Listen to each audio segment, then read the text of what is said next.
my name is Mirna Matjik from Colorado School of Mines, and I am a Faculty Innovation Fellow candidate. Today, I will be talking about authentic learning. Smile, please, for the camera. This was late 1800s, early 1900s, when looking at the camera was a chore. Only a few in the center obliged with a slight grin. Person on the left look away. This was the culture back then. Culture change is hard, but look at what Mine's present day looks like in 2018. Smiles abound, and we are also getting more diverse. My intent was to create a community of practice and authentic learning, a place where people can celebrate this type of learning, collaborate, and share knowledge regarding best practices, assuming that this is also appreciated by many. But of course, there are lots and lots of layers. In a COP, the first thing to do is to find common interests, a knowledge domain, if you will, and the core group who are passionate about the knowledge domain. That is where we should start.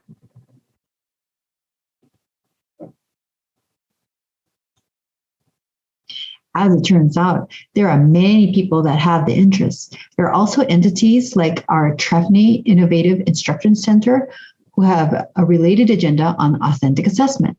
Stakeholder discovery was a significant part of this journey. And along the way, I have a lot to learn from them. Indy did the same while mapping out her challenge.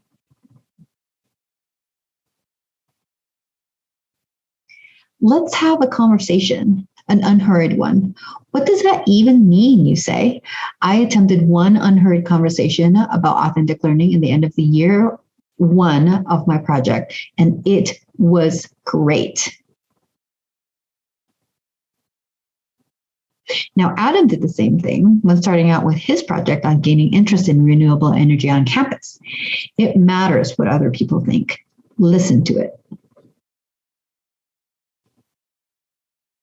So after all of this problem scoping, information gathering, listening, this next step is to prototype something.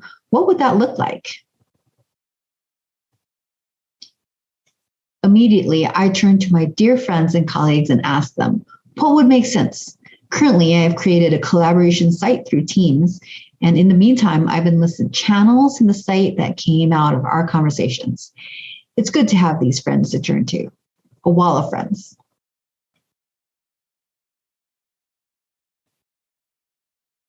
Though a cautionary tale comes from a UIF who graduated a couple years ago on longevity of a project. Sarah's idea was met with enthusiasm in the beginning, and leadership was very supportive. Her idea was noble, and the intention was genuinely to support fellow students. But there has to be a we in these projects. Continuity counts on the community. The community is built from shared interest, and interest can only sustain if there's real impact through shared practice. So what does success look like? A mental picture comes to fruition. The dream is one day we will have a community of practice in authentic learning.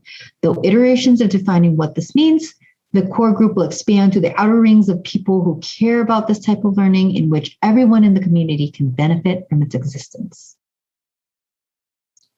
A space for people to celebrate authentic learning in different forms, also to share and grow knowledge together. How might we cultivate and elevate the practice of authentic learning in higher ed? Thank you very much.